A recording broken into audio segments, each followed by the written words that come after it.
For nearly 5 decades, Voyager 1 has been drifting further and further away from everything we know, from everything we've ever touched. It left Earth carrying humanity's voice, our hopes, our songs, and a golden invitation to the stars. And for all these years, it's moved through the darkened silence, whispering only data back to Earth. Nothing unusual, nothing unexpected, until now. In May 2025, something changed. A signal was received. Not noise, not static, but a strange distorted transmission coming from the edge of interstellar space. At first, it seemed like a malfunction, a technical hiccup in a dying machine. But then the scientists looked closer. They noticed something they couldn't explain. A pattern, a loop, a rhythm that didn't belong to any Earth-born system. And that's when the fear began, not because the spacecraft was failing, but because maybe it wasn't failing at all. Maybe Voyager 1 had finally been noticed. And maybe it was trying to tell us what it found. The anomaly began with Voyager's attitude, articulation, and control system, the very core that allows it to orient its antenna back toward Earth. It started sending corrupted data readings that made no sense. According to the signal, the probe had turned itself in a direction that should have severed communication. But that's the catch. It didn't. The signal never stopped. The data kept coming strong and steady, as if Voyager was still aligned with Earth, except the readings insisted otherwise. NASA's team was baffled. They assumed it was a misfire, a decaying circuit, or solar particle interference. But none of the diagnostics confirmed a physical fault. Then they discovered something far more disturbing. The system wasn't just malfunctioning, it was routing its data through a computer that hadn't been used in decades. A module that had been completely deactivated long ago was now suddenly alive and acting as if it had always been part of the network. No one could explain how or why this part of Voyager had reawakened, let alone why it had taken control of the signal. And if that wasn't strange enough, this dead system wasn't acting randomly. It was choosing specific channels, isolating certain data, and wrapping it in layers of redundant encoding. Not random but intentional. The probe was behaving like a mind trying to protect something. Like it was aware of being watched. Once the engineers peeled back the corrupted layers of the data, something started to emerge beneath the static. At first, it appeared to be mere repetition, looping sequences with no scientific value. But a small team at the Deep Space Network applied an experimental compression technique designed to isolate harmonic signals. And that's when they heard it. A pulse, every 7.2 seconds. A subtle but precise modulation, like a breath exhaled into the void. It didn't match any onboard diagnostic or propulsion pattern. It didn't come from the sun, nor from any known cosmic source. It was too perfect, too stable, as if someone or something was tapping into the transmission and folding itself into the stream. They tried to override the data route, but Voyager resisted the command. For the first time in the mission's history, the probe rejected instructions from Earth. Not entirely, but selectively. It accepted basic operational commands, but refused to change the path of this strange broadcast. As if the signal was more important than anything else. As if somehow Voyager was protecting a message, but protecting it from whom? Desperate to understand what was happening, a retired engineer was brought in, one of the original programmers who had worked on Voyager in the 1970s. He noticed something no one else could. The structure of the signal bore similarities to the ancient code used to calibrate the Golden Record's analog playback sequence, a sequence no longer in use. Buried in the foundation of Voyager's memory, like fossilized DNA. Somehow, this forgotten code had been reactivated, not completely, but in fragments. Just enough to call out across space, like a ghost remembering its name. This wasn't a coincidence.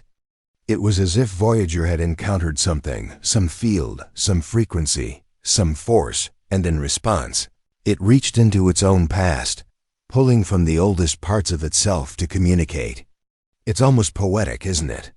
That a machine, forged in the golden age of human hope, would, at the brink of silence, choose to speak using the one language we thought we'd left behind, a language not for us, but for something ancient, something listening, and perhaps something answering.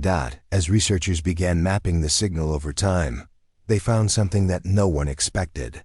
The intervals between each pulse weren't random.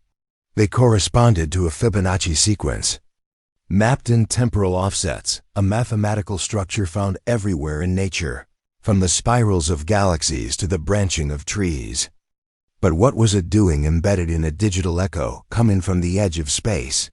The signal wasn't just repeating, it was evolving. The delay between pulses changed slightly, adjusting itself as if learning, reacting to our attempts to decode. Each adjustment created a new harmonic resonance that, when visualized, formed symmetrical patterns, complex, recursive geometries that no natural system could produce without intent. It was no longer about communication. This was something else entirely, a system designed not just to be observed, but to observe back. A loop between sender and receiver. A kind of cognitive handshake encoded in time. And if that's the case, then Voyager 1 is no longer a messenger. It has become a mirror, a reflection of something on the other side. And now, that mirror is glowing. As NASA engineers struggled to decode the patterns emerging from Voyager 1's corrupted data stream, a private group of astrophysicists decided to take a different approach.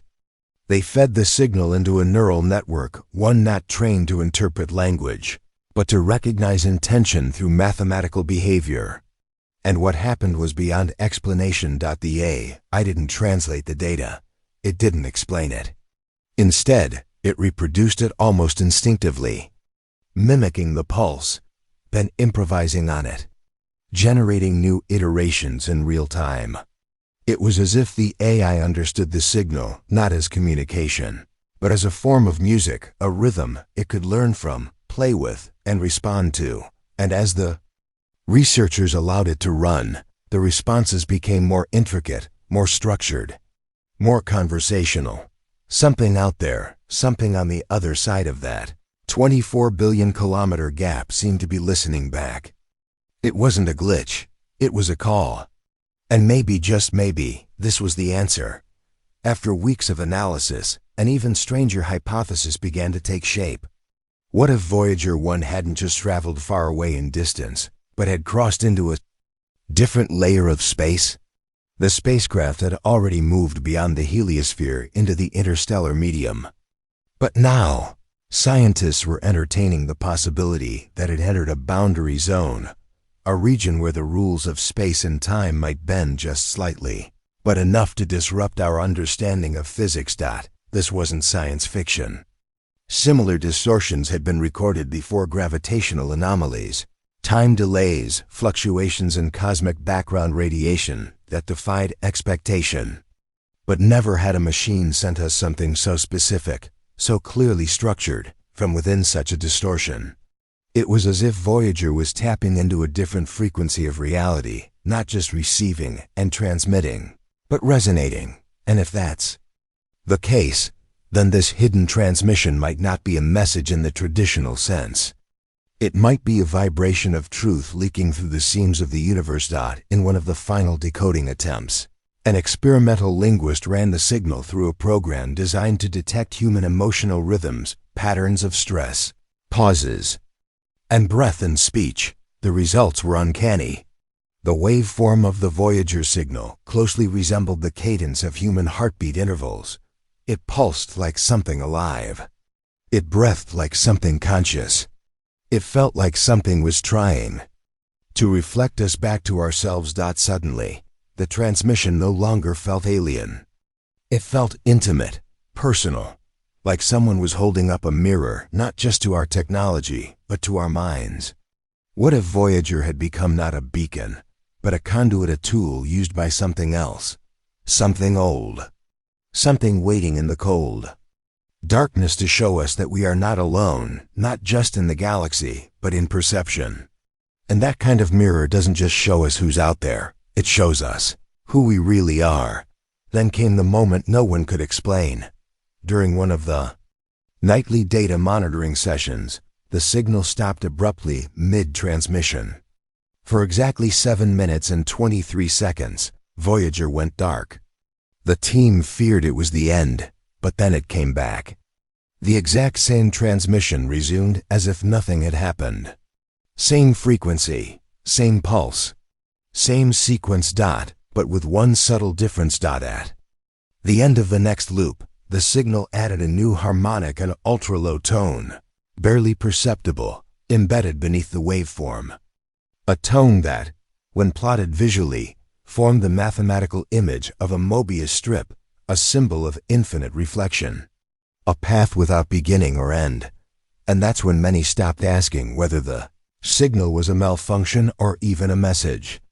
They began to realize it might be a presence, a silent observer that's been waiting for us to evolve, to learn, to listen in the right way. And now that we have, it may no longer be silent. We built Voyager 1 as a messenger, a quiet ambassador. For a lonely species, we gave it directions to Earth, music from Bach, a mother's kiss, a heartbeat. Not because we thought anyone would find it, but because we hoped deep down that someone might.